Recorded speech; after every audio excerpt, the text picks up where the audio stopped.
All right, so let's see here. I think we're live now. All right, we're live. So welcome to Dapp University. So if you just joined me for the first time, this is a brand new format of video. We're going to try out this for a couple weeks. This is a live stream. We're going to be talking about the latest of what's happening in the crypto space, the blockchain space, as this crazy technology takes off during this bull run that we're a part of.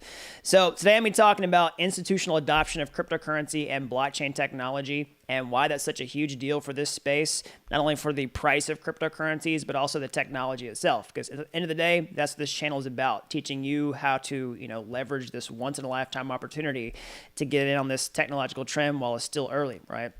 Teach you the technical skills that you need, everything that you need to break in the industry, whether you want to become, get a job, become a freelancer, do your own project, your own business, whatever, right? So today we're going to be talking about some big news in the crypto space. We're seeing institutions pile into cryptocurrency, namely Bitcoin, into blockchain technology, and why that's such a huge deal for the industry, why that's a huge deal for Ethereum, the technology that I primarily focus on this channel, and why that's huge for DeFi as well. So we got some people rolling in the chat here. Let's see. Awesome. Nice. We got some good activity here. So again, if everybody's just joining, this is a brand new format of video that I'm going to be trying out for the next couple weeks. If you all like this, make sure you let me know down in the comment section below. We're going to be doing some experiments with this. If it sticks, we'll keep doing it. If not, if people don't like it, then hey, we'll just go back to the regular programming of a few videos per week. But I'm excited to give this a try. So let me know if you like this. And if you're joining me for the first time, I'm Gregory, and on this channel, I turn you into a blockchain master. So if that's something that you're interested in, just smash that like button down below for the YouTube algorithm and subscribe to this channel. And, if you want to learn how to become a blockchain master step by step, then head on over to dappuniversity.com/bootcamp to get started today. All right, so let's take a look at, actually, here we go. Sorry, I'm trying my new live stream software here. So look at the first piece of big news. And that's Harvard, Yale, and Brown endorsements have been buying Bitcoin for at least a year. So this is just now coming out. Of course, they've been doing this for a while. But this is more evidence of institutions that are just piling into this space. So that's been one of the big, at least narratives, one of the big drivers, this market cycle that we're in right now, is institutional participation. So last time during the cryptocurrency bull run, the big 2017 bull run, a lot of that was fueled by sort of retail mania, especially at the end. Okay, and part of that whole cycle is just wait till the institutions come, wait till the institutions come, and now there's lots of evidence that they're here. One of the big things that happened over the summer were big Bitcoin purchases by MicroStrategy, Square, some of these other big players. We're seeing more people pile into the space, and now we're seeing not just tech companies, not just not just other companies in the private business sector, but also big endowments like Harvard, Yale, and Brown. Right. So this is huge. So why? Well, let's look at a couple other pieces of news that kind of highlight this. So another big news item is that Janet Yellen was confirmed as this Biden administration's Treasury Secretary. So people were a little worried about this for a while because of some of the comments that she made earlier about cryptocurrency, talking about it being used for illicit purposes, used to finance terrorism, all that type of stuff. It's the classic bad rap that cryptocurrencies have for a long time. Is it used for a lot of illegal activity? Of course it is. So is green cash, right? So that's been one of the big scapegoats. People just say like, hey, we don't like crypto. We don't like blockchain technology because people use it for illegal reasons. But to her credit, she has said positive things about it. She has clarified her statements and said that we do have concerns about that, but we are excited about the possibilities of what blockchain technology and cryptocurrencies can do to improve our financial system. So that's something that people need to know about. There was a lot of FUD about this a couple weeks ago that, she's going to come in and shut everything down. So I don't think that's the case at all. So it's also really good because people were worried at the end of 2020 with some of the scare that from the previous administration that there was some regulation that would, crack down on self-hosted cryptocurrency wallets, and it looks like a lot of that is now under review. And it's not something to worry about necessarily in the short term. So let's kind of tie these two things together, right? We've got institutional adoption cryptocurrencies, favorable clarification on some of these previous comments about cryptocurrencies from the regulators. So why is this good? Well, you need institutions in the space, and you need favorable, regulatory oversight in order for this space to really work long term. Okay, so let me just kind of like talk about why it's important for blockchain, why it's important for crypto, why it's important for DeFi and Ethereum. So let's just see here, because a lot of this, you have to think about it, right? People talk about this institutional adoption. You really start here, right? When you have something as brand new as cryptocurrency, as brand new as blockchain technology, you have to start really simple, all right? For people, you kind of think about normies, like people who aren't in the space, who don't understand it at all. You have to think about the simplest thing for them to understand. And really, it's Bitcoin, right? The simplest and most plausible thing for them to understand. So they have to say, what is the simplest sort of use case for the technology, and who are people that I like trust that are using it now? It's social proof. It's that bias in the brain. So it's like when you see these other, big institutions, these big companies buying cryptocurrency, they're buying Bitcoin primarily. And they basically look around and say like, hey, what are the other people I know? Like, what are they investing in? It's social proof. It's a bias, okay? And Bitcoin is a household name. It's definitely the biggest cryptocurrency. It's stood the test of time. There's lots of other reasons why people build their investment thesis around it being a hard money, et cetera, et cetera. All right, I know it's not the only reason, but those are definitely some of the big ones. All right, so you need people to start with something like Bitcoin, right? Because it's been around for so long. And then you need this favorable sort of regulatory opinion of it, okay? And really, you have to start small. And Bitcoin's a logical entry point, because if you look at like the Google Trends, right, they're off the charts right now for like Ethereum, Bitcoin, et cetera, et cetera. Let's look at the past 5 years. We've got Ethereum up here at an all-time high. It's come down a little bit, but like compare it to Bitcoin, for example. All right. So, I mean, interest in Bitcoin over time is just like orders of magnitude bigger than ETH, right? So that's something else to think about. Like during this whole cycle, at least so far, the big narrative of the institutions are coming, the institutions are here, they're buying Bitcoin, that Ethereum is not the favorite institutional bet at this point. Well, you have to think about it in an opposite mindset. People talk about counter trading, right? You counter trade the market to basically do well. Well, what if you get to front run the institutions? Because guess what the next logical institutional bet is behind Bitcoin? It's Ether, all right?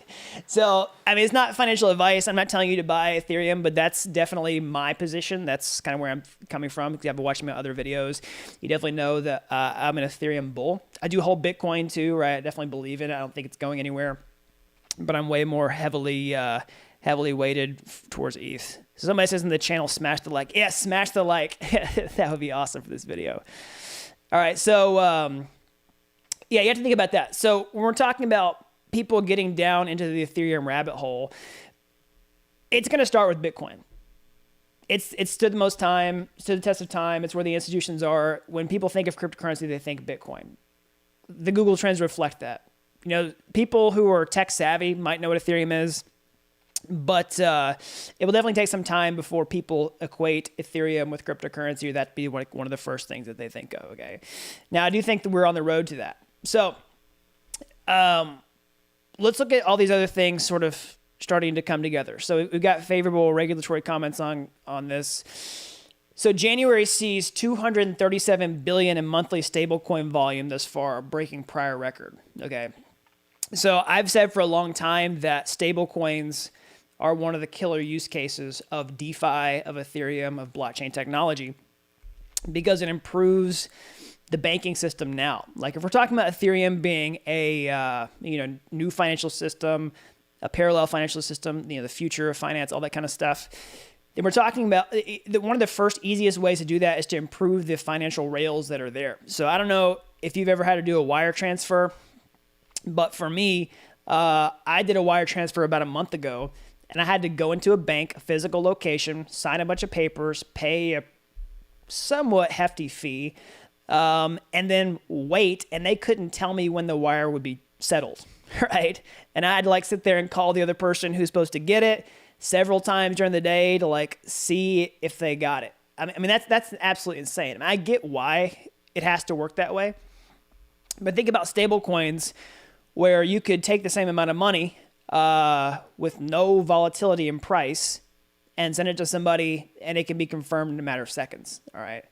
So now I get when people say like, well, okay, but let's say you wanted to let's say you wanted to use the wire transfer to like, buy a house or something like that, put a down payment on a house. Most people say, okay, individuals are not going to self-custody like a 20% down payment on a house. Let's use like easy numbers. Let's say you wanted to buy a house for like, $100,000. And I know it's a cheap house for a lot of people, but let's say you wanted to buy a house for $100,000. You had to put 20% down, $20,000. Most people aren't going to self-custody like $20,000 worth of stable coins to send it around. Now, some people will. And they'll say, hey, that's just not going to work. Like people aren't going to do that. I'm with you 100%. So stable coins can still improve the banking system as we have it now. So let's say like I went to the bank and I still had to go through the ceremony of like signing documents and all that kind of stuff, et cetera, et cetera, et cetera. But then when the banks interoperate with one another, right? Like let's say like I go into the bank and then, bank one,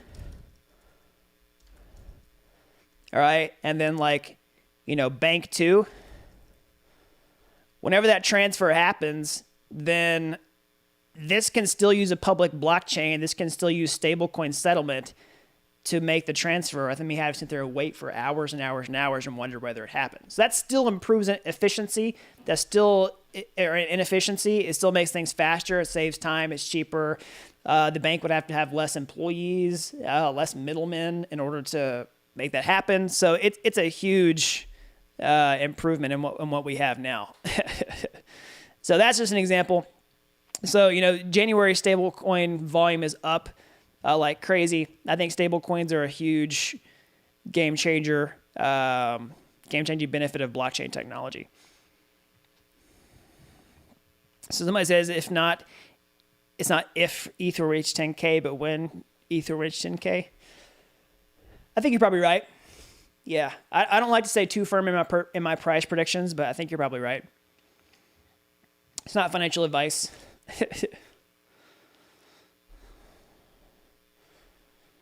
All right. So, the reason this is also important is, when we're talking about mass adoption of blockchain technology, that's a tricky word because it's not just, I don't think necessarily that everybody's grandmother, quote unquote, is going to be like holding cryptocurrency and doing stuff with it. But I do think that we will see blockchain adoption permeate lots of things we already use, and you won't know that necessarily that you're using a blockchain behind the scenes. So think about the decentralized example that I was talking about a minute ago, where the stable coins are being settled like this. Basically, you can take it to the next level, right? Where the banks just use stable coins to interoperate with one another. Well, I think a lot of the cryptocurrency exchanges and a lot of the new financial services that are coming out are basically just turning into like crypto banks. And I think the crypto banks can definitely replace regular banks for a lot of people. Let's see, I have a little problem with the stream here. I think we're okay.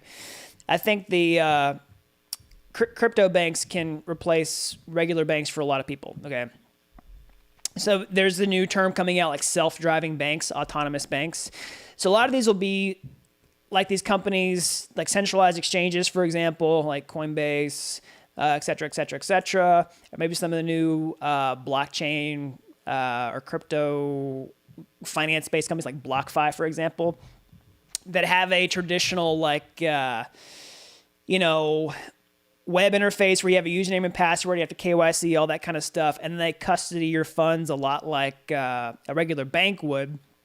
But behind the scenes, they're using blockchain. Behind the scenes, they're using DeFi. And they're going to give you benefits that you wouldn't get somewhere else. So I've always said one of the other big benefits that people can understand of blockchain technology, just your average Joe, is competitive interest. So if you could take your money and convert it into stable coins and give it to one of these crypto banks, and you could earn even just like 4% on stable coins, that's a lot better than most people get in their bank account. I mean, I get like a fraction of a percent on my cash in my bank account. So, I think that's where we're headed. I think, and those banks, those sort of self-driving banks, the autonomous banks, are going to be using DeFi on the back end, basically. They're going to be lending out your money a lot like a bank would, but they're going to be using DeFi. They can make a competitive, they can charge a competitive fee for doing that, and then you still get a bigger benefit as the end consumer. So going back to what we're talking about, these news articles, institutions buying Bitcoin, favorable regulatory oversight. The other big thing is, recently we talked about favorable regulation coming out from the U.S., the Office of the Comptroller, allowing regular banks to custody cryptocurrency and also use stable coins for settlement. So this is what I'm talking about here. So honestly, I think a lot of the institutional adoption of ETH, I think we will see it as a favorable asset, right? We're starting to see stuff like that here. We can Galaxy Digital considers ETH to be a growth asset, right? The suite of Ethereum funds. Ethereum is definitely gaining.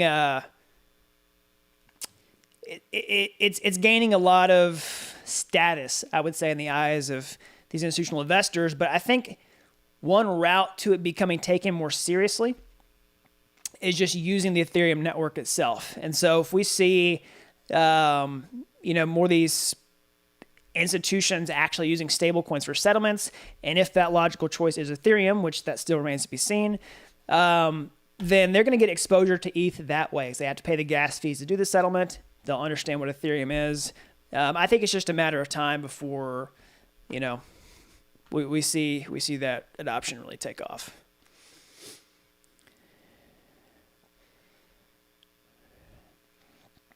And so that's converging from multiple angles. Basically, people's awareness of Bitcoin into Ether, into DeFi. It goes both directions. Basically, it's BTC to ETH, right? People, from an investor standpoint, right? But it's also this direction. It's DeFi to ETH, right? There's two different angles, okay, that people can get exposure to ETH. From an investor standpoint, learning about cryptocurrency, first thing they're going to hear about is Bitcoin. The next logical step is ETH. I've even seen some of the big YouTube channels who aren't crypto related, who are just like finance and investor channels. They're like, yeah, I hold Bitcoin and Ethereum, right? You're starting to see ETH kind of pop up as a household name. So the other big exposure point is going to be using DeFi, I believe, and then that trickling down to ETH as well.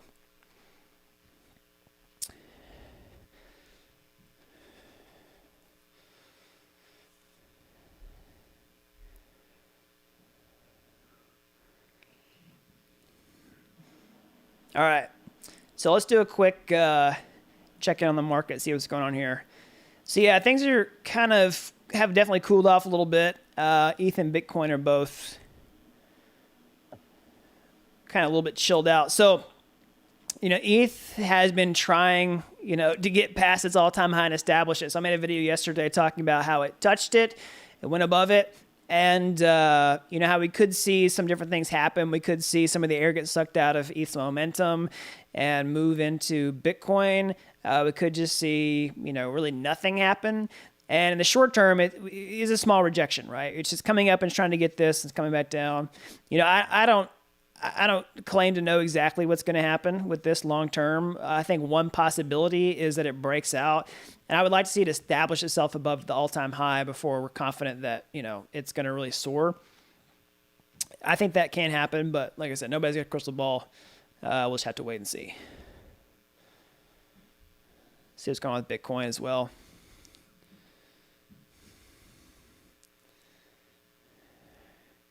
All right, so somebody says like, hey, what's going on with ETH? It can't be trusted because it has an infinite supply.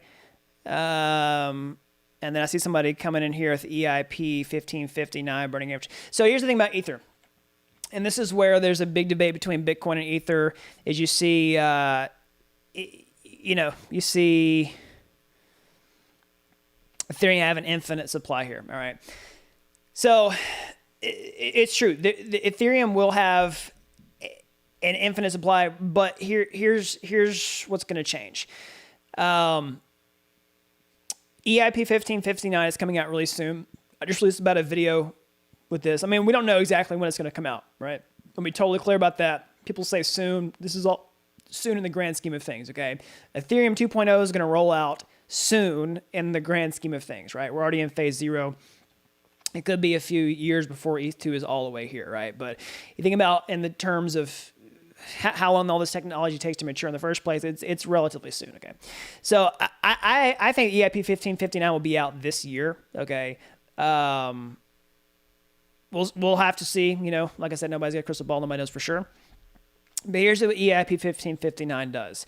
So basically, whenever you have a blockchain transaction, let's say I send you Ether, and I pay a small gas fee to do that, right? Let's say I send you 1 ETH, and then I pay like 0.0001 ETH, something like that, as a gas fee to send it to you. So whenever that happens, on the blockchain itself, right now, Ethereum is proof of work. So I'm going to do a really bad drawing here. But here's all the nodes in the network, all right? And then these nodes talk to one another. Some of these nodes on the Ethereum network right now are miners. So whenever I send you the ETH, part of that fee, the miners run the network, and they get paid because new Ether is mined whenever that transaction is created, okay? And then also the fee that I send gets paid as well. So EIP 1559, what it does is it proposes to burn ETH. So part of, keyword here, the ETH that I send in that transaction as a fee to you will get burned, okay? So it basically just disappears from ETH's supply altogether. So somebody says, Ethereum is going to have infinite supply. It isn't that bad for ETH. Well, part of the dynamics of this is that ETH could technically become deflationary at this point, where the ETH supply can decrease, okay? So, yeah, that's basically going to be the solution to that.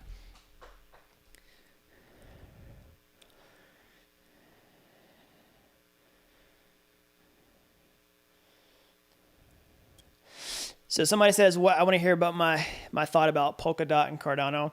So maybe I'll make some videos on this, official ones, because I know a lot of people ask about Polkadot, about Cardano. Yeah, maybe I'll make some videos on that. I don't want to give an official opinion right now on the live stream without taking some time to think about what I want to say pretty carefully.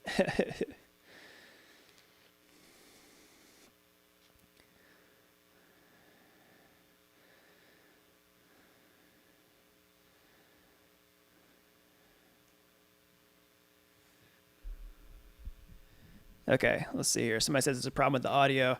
Yeah, there may be a little problem with the audio. Maybe I'll try to fix that for the next stream. Hopefully it's not too bad for you guys. So the other big thing you gotta think about is, I've talked about different use cases of DeFi, right? But I think we're going to see more and more people using these protocols, not just the stablecoin settlements, all that kind of stuff. Basically, we're starting to see a lot of these decentralized protocols and applications really take off. It's basically dYdX is another one that you should know about. They just raised $10 million in a Series B. So dYdX is it's a derivatives exchange. Okay, they were one of the first flash loan providers. So if you all were around with me over the summer, we were doing a lot of flash loan content. dYdX was one of the first providers to do that. They do a lot more than just that, but that was one of their first things that I started using them from. So let's take a look at the other.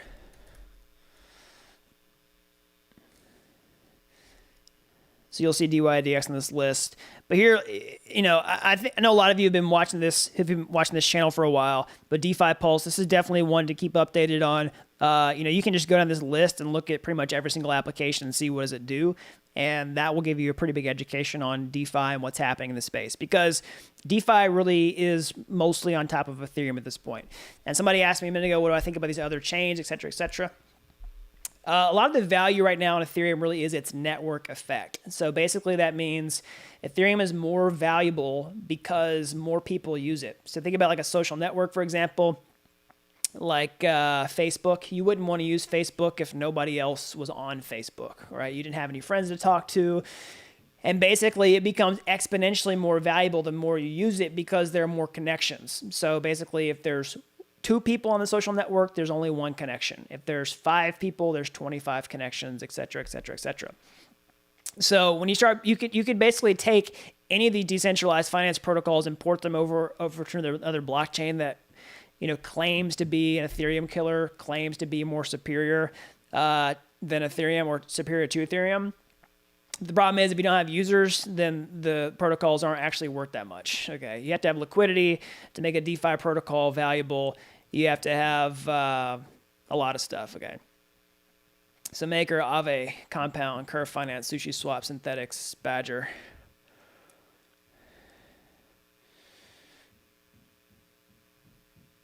So besides DeFi, what other applications you think will be next with Ethereum 2.0?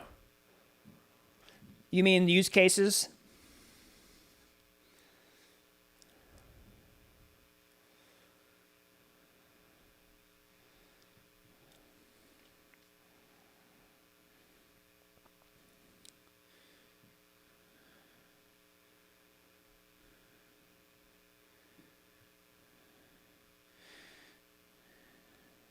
Okay, so another thing, somebody's talking about Ethereum's gas fees being prohibitive. So I want to explain that right now too.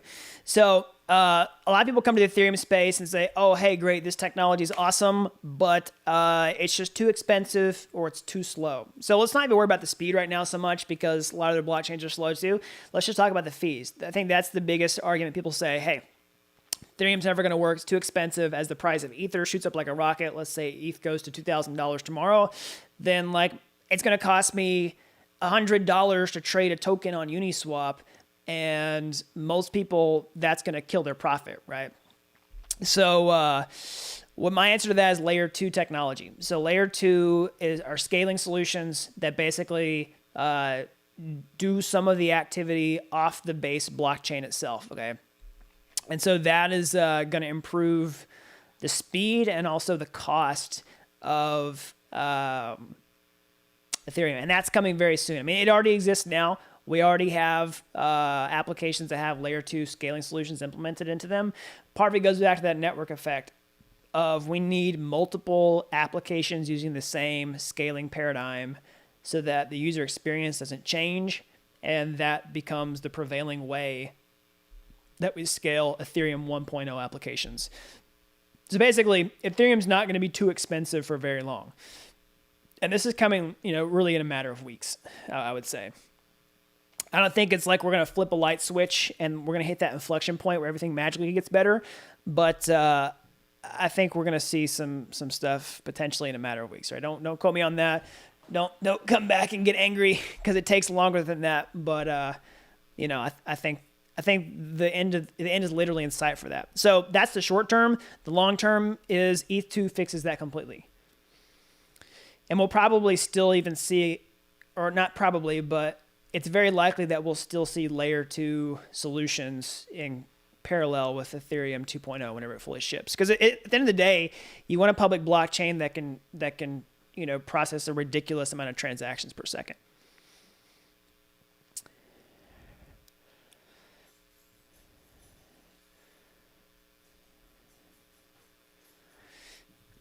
All right, everybody, I'm going to go ahead and wrap this up for today. Let me know if you like this new format. Again, if you're just tuning in for the first time, I'm Gregory. On this channel, I turn you into a blockchain master. And this is a brand new format of video. This is a live stream where I'm going over, what's happening in the blockchain space, what's happening with Ethereum, what's happening with DeFi, with cryptocurrency during this bull run. This is a really exciting time to be in the space. I want to, be the first to update you all on my thoughts on what's happening here. So we're going to try this out. Again, this is a new thing for the next couple weeks.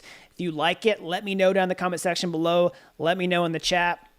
If it doesn't take off, then we'll just go back to doing our regular videos. But I really enjoyed this today. Hope you all liked it too. Let me know in the comment section below. As always, subscribe to the channel. Make sure you smash that like button. That really helps these videos out so more people can learn about blockchain. And, if you're new around here and you're as fascinated with this technology as I am, then how can you learn about it today? How can you get your hands there to become a blockchain developer? You can go to my YouTube homepage. You can find any of my free courses there. They're like Udemy courses, but they're totally free. And you can learn how to build your own blockchain application. If you like those, you want to take the next step, I can show you how to build a blockchain app step by step from start to finish. You don't have to know the programming languages to get started today. You don't really have to know anything about blockchain or even anything about cryptocurrency. I can show you everything from scratch. So head on over to dappidiversity.com/bootcamp to get started today. All right, so that's all I've got. And until next time, thanks for watching Dapp University.